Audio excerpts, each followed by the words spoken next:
Bienvenue dans l'application Digiform. Dans cette vidéo, nous allons vous montrer comment créer un nouveau formulaire. Tout commence dans la page des formulaires. Vous y trouverez un aperçu des formulaires que vous avez déjà créés. Pour créer un nouveau formulaire, cliquez sur « Nouveau formulaire » en haut à droite. Tout comme sur votre formulaire papier, vous devez saisir ici quelques données de base.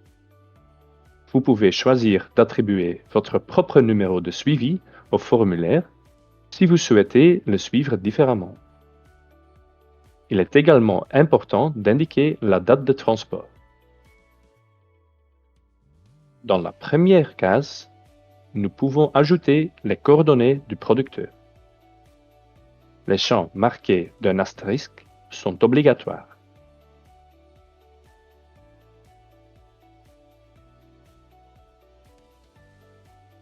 Vous pouvez choisir d'ajouter un ou plusieurs numéros d'identification au producteur.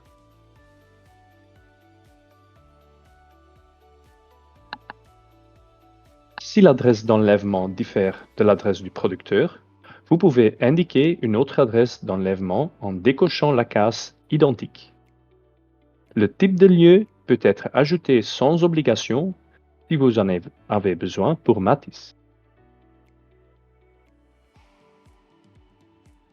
Si vous avez déjà créé des organisations au préalable dans l'onglet « Modèle », une liste s'affiche dès que vous commencez à taper le nom d'une organisation.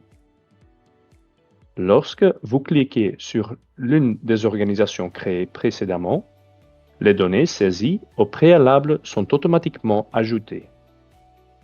Dans cette démo, nous avons ajouté plusieurs organisations de démonstration et nous pouvons ainsi remplir rapidement les données du transformateur, de l'organisateur et du transporteur. Il en va le même pour les déchets. Vous pouvez créer tous vos déchets habituels à l'avance et choisir ensuite le bon déchet ici. Dans notre vidéo tutoriel précédente, vous pouvez voir comment enregistrer vous-même les données à l'avance. Pour s'assurer que le formulaire est entièrement rempli, nous pouvons cliquer sur le bouton « Vérifier le formulaire » en haut de la page. Cela nous indiquera immédiatement les champs que nous devons encore remplir. Dans le cas présent, nous indiquons la quantité estimée de l'envoi.